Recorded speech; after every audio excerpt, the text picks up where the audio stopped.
Здравствуйте. В последнее время все чаще в интернет-сетях, да и с экранов телевизоров мы слышим, что многие наши граждане сталкиваются с проблемой по получению социальных выплат. Это вот ежемесячных и по материнскому капиталу.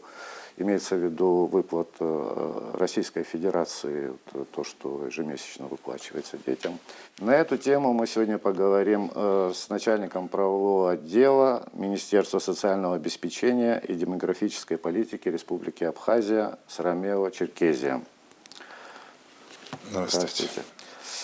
Скажите, пожалуйста, в чем заключается эта проблема? Какое количество населения Республики Абхазия примерно охватывает эту проблематику?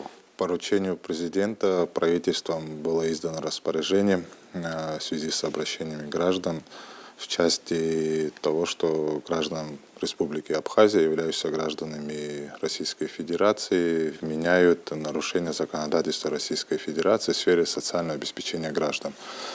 Ввиду чего была создана межведомственная рабочая группа по оказанию правового содействия гражданам Республики Абхазия, являющимся гражданами также Российской Федерации, в свою очередь являются получателями ежемесячного пособия по рождению и воспитанию ребенка, а также материнского капитала.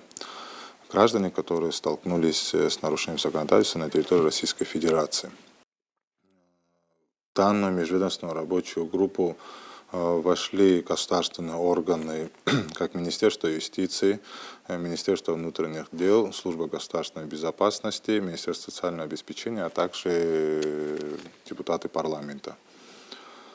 Межведомственная рабочая группа своим решением приняла следующие меры реагирования на данную проблематику. Это задачи были поставлены каждым ведомством, соответствующим входящим в состав межведомственной рабочей группы, связаться для консультации и изыскания правовых механизмов с коллегами, с компетентными коллегами, государственными органами Российской Федерации. Консультация ведется, переговоры между соответствующими структурами они также проводятся. В свою очередь была создана горячая линия, куда могли обращаться граждане, у которых возникли проблемы с нарушением законодательства в сфере социального обеспечения граждан на территории Российской Федерации. Также в Министерстве социального обеспечения организован прием граждан, у кого возникли проблемы или кто являлся получателями данного вида на территории Российской Федерации, данного вида пособия на территории Российской Федерации. Мы сегодня осуществляем прием граждан ввиду того, что речь идет о нарушении законодательства, о нормах нарушения Уголовного кодекса Российской Федерации. Решение проблемы является очень сложным. И сегодня пытаемся найти правовые механизмы для решения этой проблемы. Где нарушение именно чего касается? В чем нарушение? Нарушения касаются всех граждан Российской Федерации, которые получали ежемесячное пособие по рождению и воспитанию ребенка, в свою очередь не проживающие на территории Российской Федерации. Не было постоянного места жительства на территории Российской Федерации.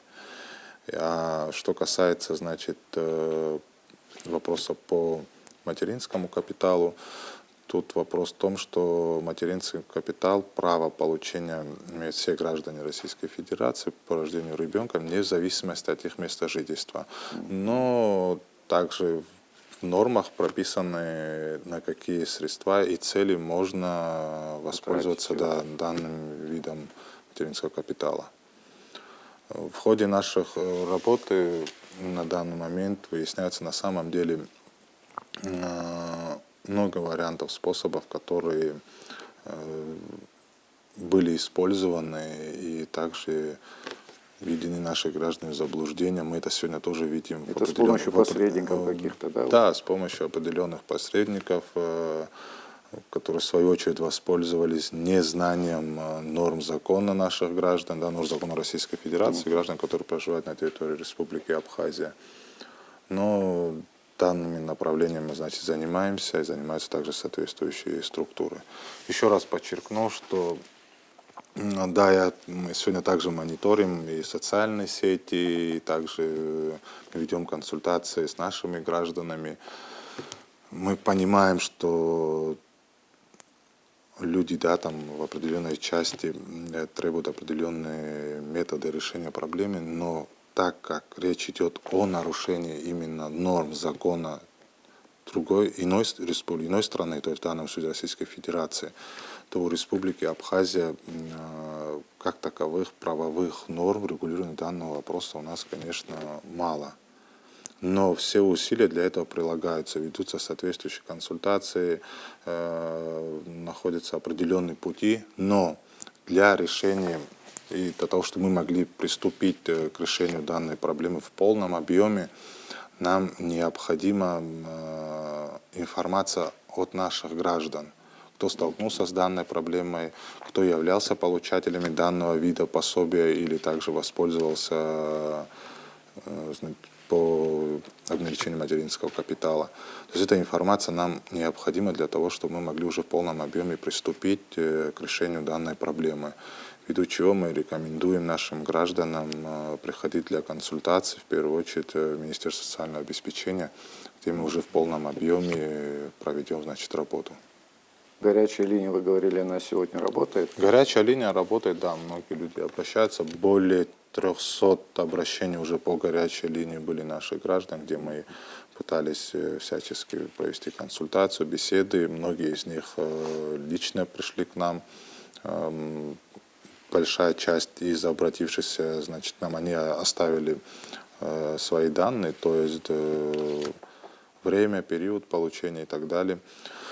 Но все граждане, которые, в принципе, столкнулись на территории Российской Федерации уже непосредственно с проблемой, где им было именно, что они нарушили законодательство, нормы Российской Федерации, мы с ними ведем консультации, находимся как говорится, на контакте. Мы также пытаемся оказывать правовое содействие, то есть у нас с нашими коллегами Палаты коллегий адвокатов, то есть заключено соглашение об оказании правового содействия нашим гражданам, которые уже на территории Российской Федерации находятся, ввиду того, что заведены определенные уголовные материалы, ведется следствие. Ну вот, если я не ошибаюсь, я чуть почитывал сегодня законодательство о дополнительных мерах господдержки семьям, имеющих детей, и вот материнский капитал у них, по-моему, до 2024 года, там независимо от места жительства. Это раньше было до, Люди потом имели норма право. была изменена, где есть требования о постоянном месте жительства на территории Российской Федерации. Тут возможно, что человек не знал законодательства, или Понял тут вопрос. невозможно К не знать сожалению, законодательства? незнание закона, да, как Это не, гласит, да. да, не освобождает от ответственности в связи с его нарушением. Мы это тоже понимаем, да, что наши граждане в какой-то части от незнания, в какой-то части от неправильных консультаций неких лиц, которые, да, там, или обращения не в те структуры, да, которые могли бы их правильно проинформировать и проконсультировать о возможности получения и невозможности. В каких случаях это возможно, в каких это невозможно. Ну, как я понимаю, там требуется определенный список документов. Там Вот определенный они подали перечень эти есть, да, перечень. который необходимо То есть предоставить. и люди, которые непосредственно занимаются этим, ну, компетентные органы, они приняли эти документы, и раз они приняли решение... Конечно, они приняли документы ввиду того, что есть определенный строгий перечень прописан, при каких случаях возникает право на получение данного вида пособия.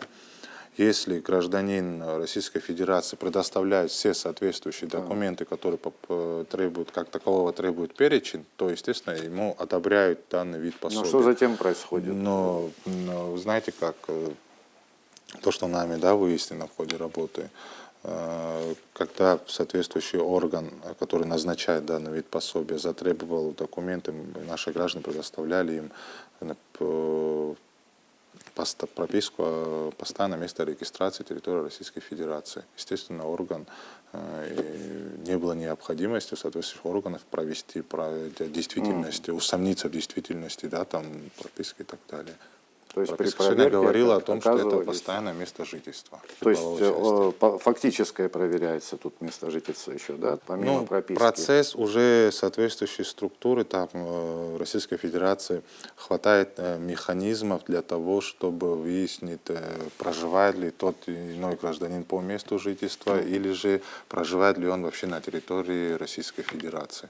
То есть механизмы для этого есть, естественно. Ну, тут необходимо именно фактическое проживание, или вот человек имеет там Фактическое проживание. свое жилье, он там прописан.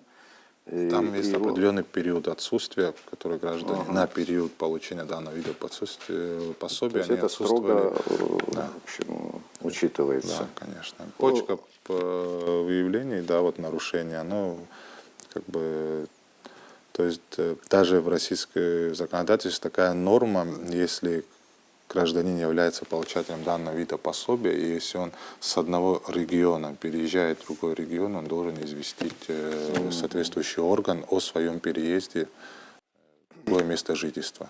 Ну, вот примерно количество уголовных дел, открытых на наших граждан. Но на сегодняшний день из тех, кто к нам обратился, это 10 человек. 10 человек сегодня, которые столкнулись непосредственно уже со следственными мероприятиями.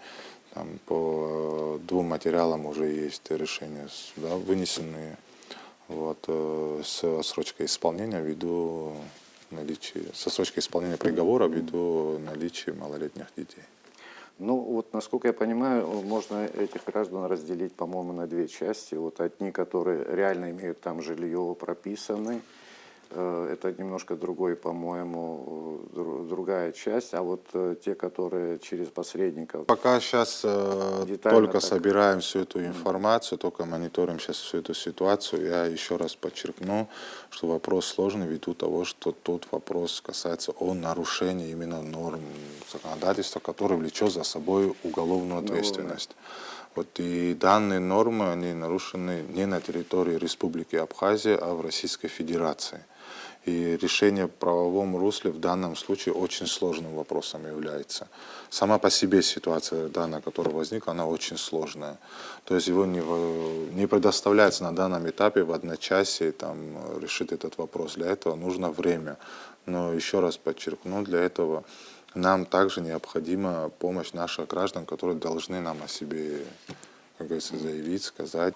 Хочется подчеркнуть тот момент, что каких-то вот передачи информации, обмен и так далее, таких возможностей у нас нет, и мы к такой возможности не будем прибегать ввиду того, что ту информацию, которую мы требуем от наших граждан, это та же информация, которую они ранее уже предоставляли, когда назначались на данный вид пособия. Учитывая вот имеющуюся информацию, уже люди, у которых рождаются дети, они как бы не рискуют и не подают уже, по-моему, Да, естественно, документы. да. То есть это те люди, которые там несколько лет назад подали документы, и это вот эти дела, а на сегодняшний день люди как бы информированы, и они... Ну, я на это надеюсь, что уже после того, как проблема она стала очевидной, что информация до наших граждан, одновременно которые являются гражданами Российской Федерации,